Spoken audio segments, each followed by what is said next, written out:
Entrevista do dia no Giro Estadual de Notícias. Você bem informado.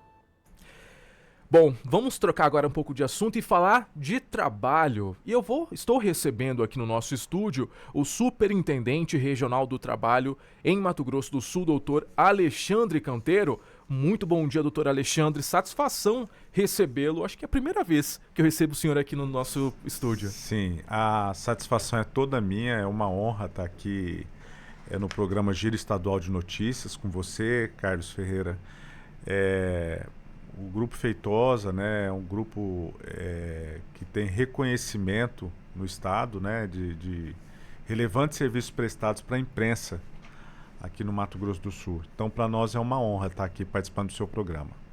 Satisfação é toda nossa, doutor Alexandre. Então vamos começar aí falando um pouquinho mais, desde o momento em que o senhor assumiu essa pasta tão importante aqui no nosso estado, né? Qual que é o principal balanço que o senhor faz ao longo desse tempo à frente da superintendência, doutor Alexandre?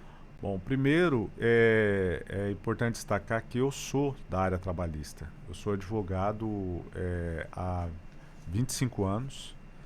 Fui presidente da Comissão dos Advogados Trabalhistas da OAB-MS, conselheiro estadual da Ordem, suplente do Conselho Federal da OAB Nacional, membro da Comissão Nacional de Direitos Sociais da OAB Nacional, integrei várias bancas de concurso para a magistratura trabalhista aqui e sou especialista em Direito e Processo de Trabalho pela PUC São Paulo. Então, assim, o mundo do trabalho sempre foi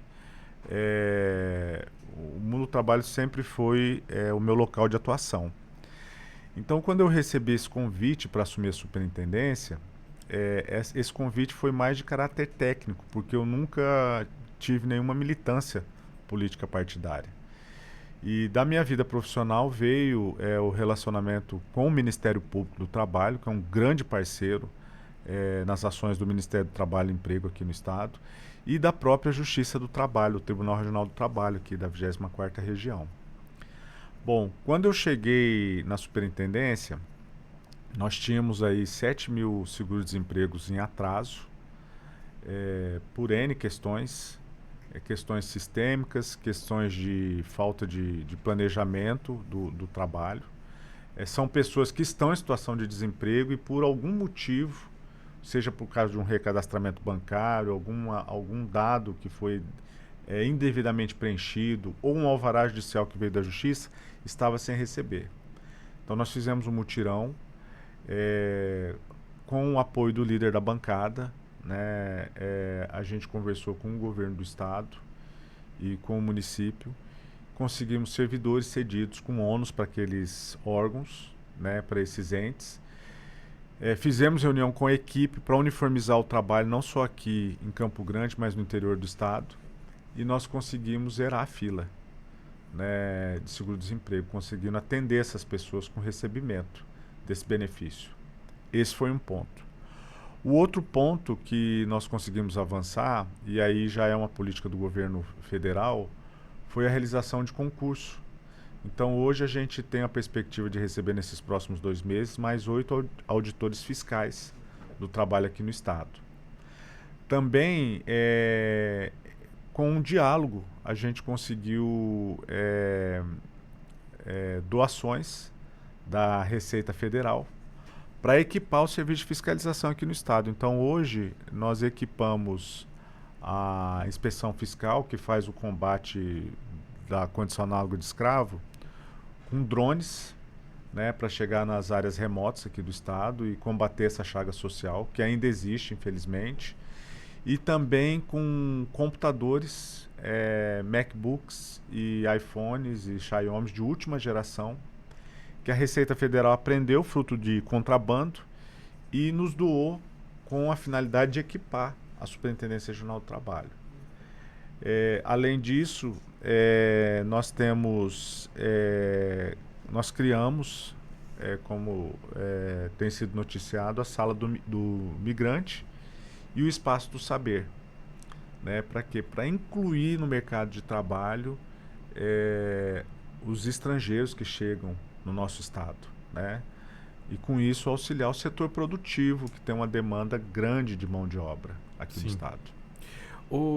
Doutor Alexandre, é bom a gente falar aqui, antes da gente falar um pouquinho sobre essa pauta aí sensível, né, e bastante importante em relação às pessoas que são flagradas trabalhando em situações análogas à escravidão aqui no nosso estado, é bom a gente falar que nós estamos em um estado com 79 cidades, né? E como que a superintendência acaba trabalhando de forma integrada para poder estar aqui em Campo Grande, mas ao mesmo tempo estar lá em Corumbá, por exemplo, que é uma região que faz fronteira com a Bolívia, lá em Ponta Porã, né, que faz fronteira com o Paraguai também, que são regiões um pouco mais tensas, vamos dizer assim, né?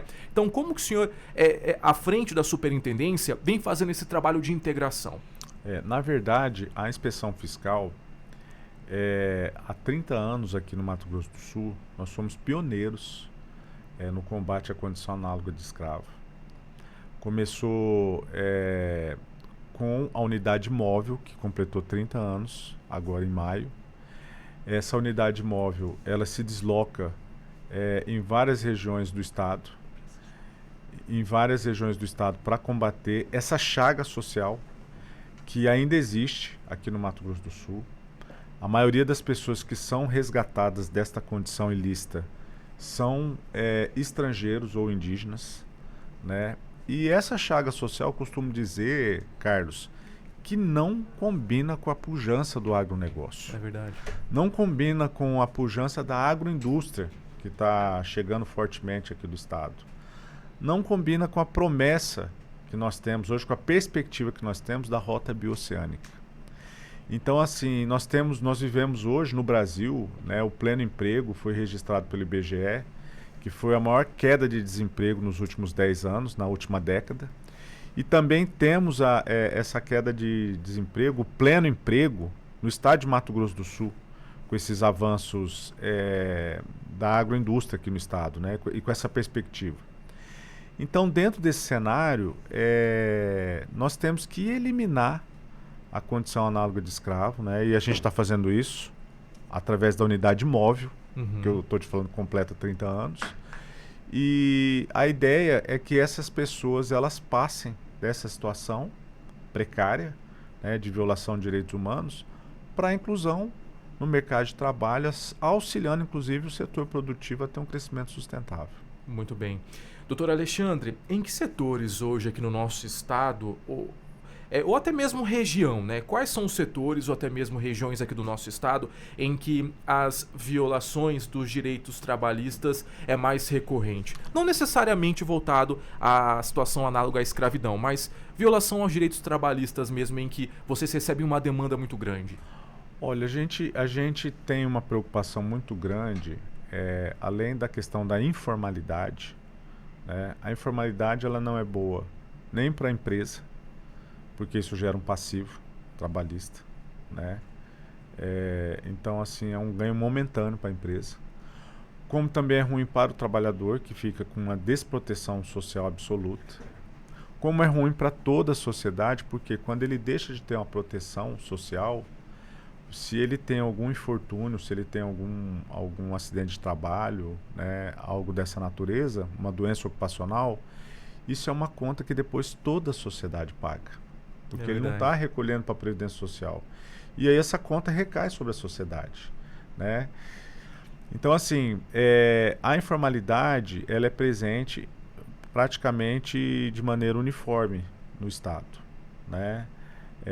O que a gente verifica ainda, às vezes no interior, e acho que essa é uma cultura que vai começar a mudar com a chegada da agroindústria, né, no interior principalmente, é a questão dessa exploração da condição análoga de escravo, principalmente nas regiões remotas, né, e também muitas vezes a exploração do trabalho infantil, né. E veja, existe muita desinformação em relação a essa questão do trabalho infantil, né?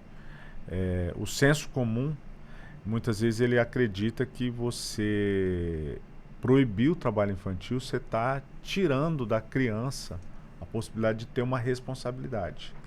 E não é essa a preocupação do Estado. A preocupação do Estado é aquele trabalho infantil que priva a criança de estudar, que priva a criança de uma perspectiva de futuro, que transforma a criança coloca ela numa situação prejudicial à sua saúde, ao seu desenvolvimento e muitas vezes à sua própria vida, né? Então nós temos aí a informalidade, que é de uma maneira uniforme no Estado, e mais no interior essa questão do trabalho escravo e do trabalho infantil. Muito bem. Agora são 7h57 em Mato Grosso do Sul. Para você que ligou o rádio agora ou está acompanhando a nossa transmissão por meio do nosso canal do YouTube, Jornal A Crítica de Campo Grande, eu estou conversando com o Superintendente Regional do Trabalho em Mato Grosso do Sul, Dr. Alexandre Canteiro.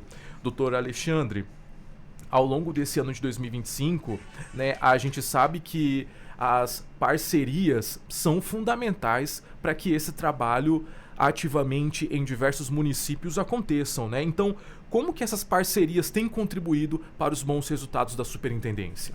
Muito bem.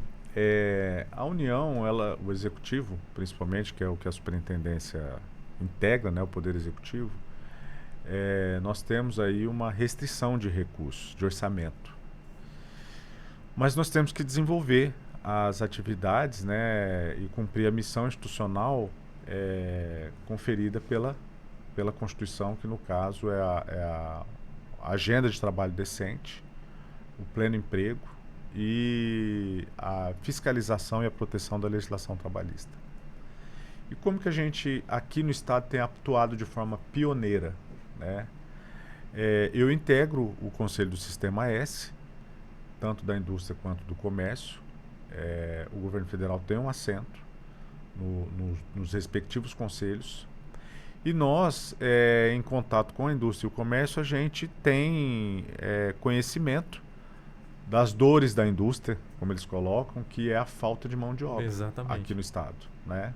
No ano passado nós fechamos com mais de 24 mil vagas sem serem preenchidas no Estado, mais de 5 mil tanto na indústria quanto no comércio, e mais de 7 mil no setor de serviços. E essa é uma realidade, né, do que se presente com a chegada da agroindústria aqui no Estado.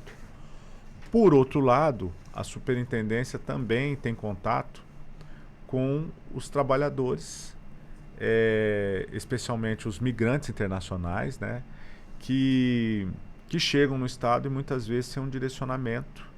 E por falta desse direcionamento são vítimas de atravessadores, de tráfico de pessoas e até da condição análoga de escravo.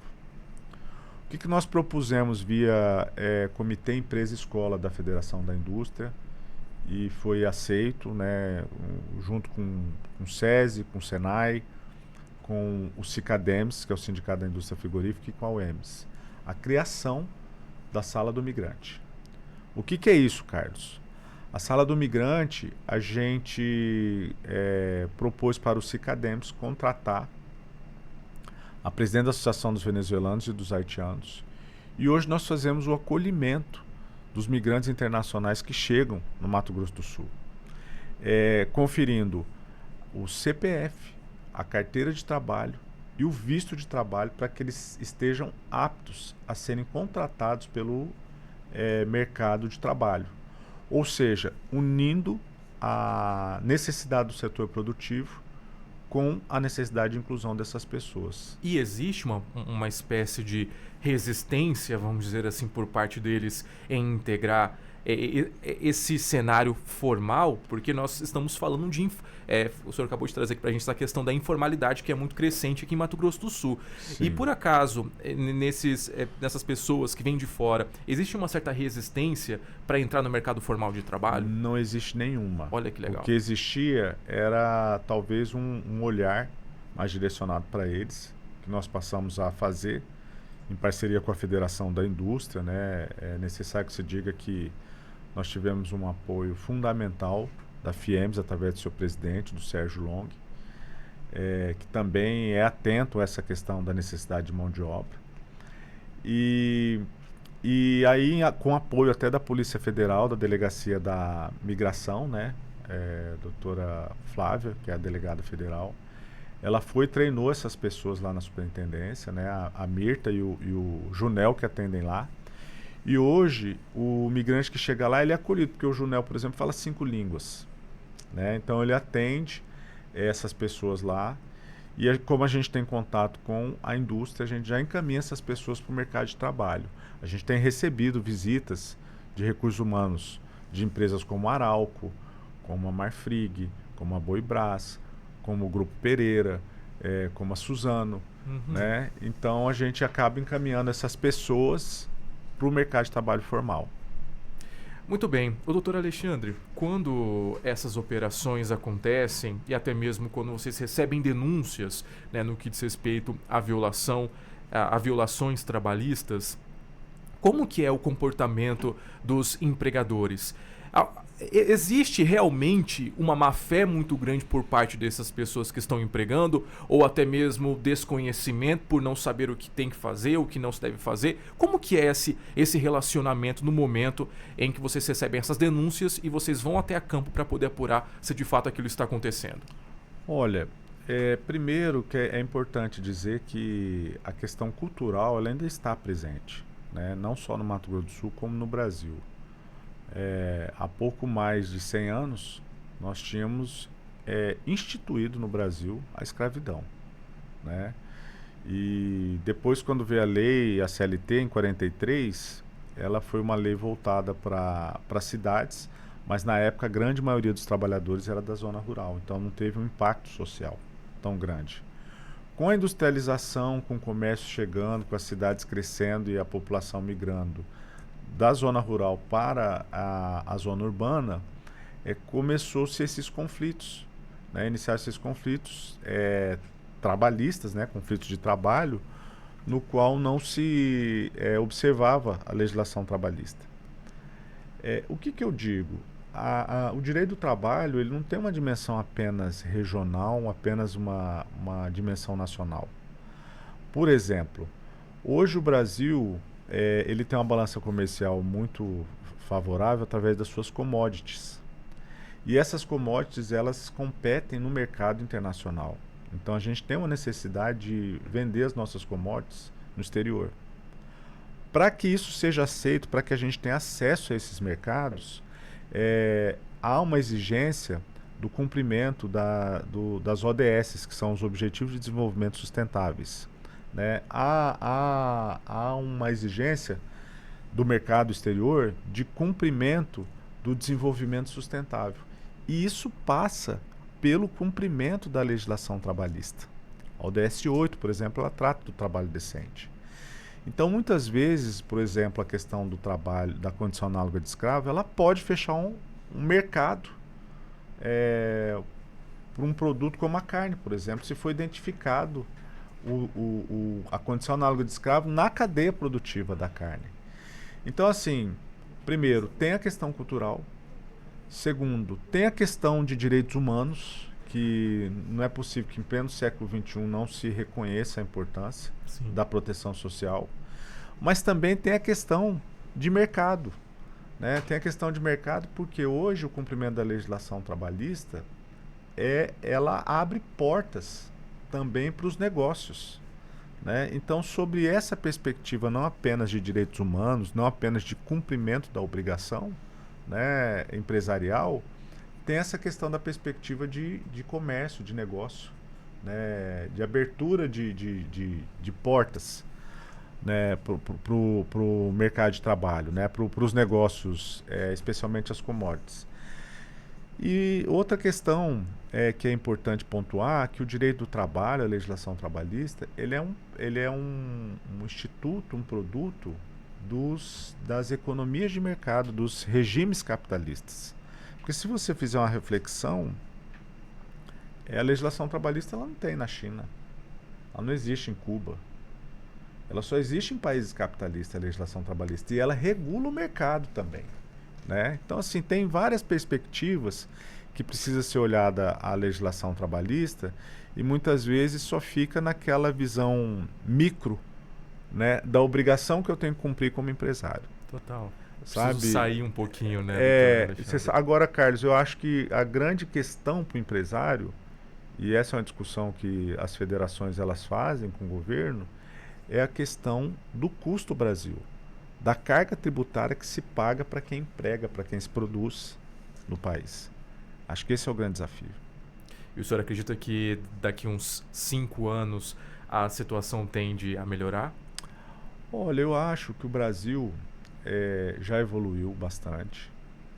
Eu tive com esse projeto da Sala do Migrante, expondo ele no Congresso Latino-Americano de Direito do Trabalho, em Córdoba, na Argentina, né? Compartilhando essa experiência, porque essa experiência é um diálogo social, uma integração entre o setor produtivo e a inclusão de pessoas, né? Uma política de direitos humanos também. E lá eu tive contato com vários países. Eu tive contato com juristas da Venezuela, do México, do Uruguai, da Argentina, da Bolívia. E o que a gente constata? Apesar de tudo, o Brasil é o melhor país da América Latina. O Brasil, com todos os problemas, eu acho que a gente tem uma resiliência, a gente tem um acolhimento das pessoas que chegam aqui. Eu costumo dizer que aqui no Mato Grosso do Sul, por exemplo, eu brinco que nós somos um pouco gaúcho, um pouco libanês, um pouco japonês, um pouco nordestino, um pouco paulista, um pouco mineiro, um pouco goiano e até sul-mato-grossense. Por quê? Porque esse estado ele é formado a partir da integração de várias culturas. Sim. Né? E é isso que torna a gente tão rico e especial, não só o Mato Grosso do Sul, mas o Brasil. Então, eu acredito que a gente sempre tem que olhar para frente, sabe? E acreditar num país, num mundo melhor a partir das nossas ações, inclusive. Muito bem, eu conversei com o Superintendente Regional do Trabalho em Mato Grosso do Sul, doutor Alexandre Canteiro, falando um pouquinho mais do cenário trabalhista aqui do nosso estado. Doutor Alexandre, muito obrigado, parabéns pelo trabalho. Eu que agradeço, eu desejo um bom dia para vocês, um bom trabalho. Um ótimo dia. Agora são exatamente 8h09. Eu vou agora para o intervalo comercial e daqui 4 minutos nós estamos de volta com mais informações.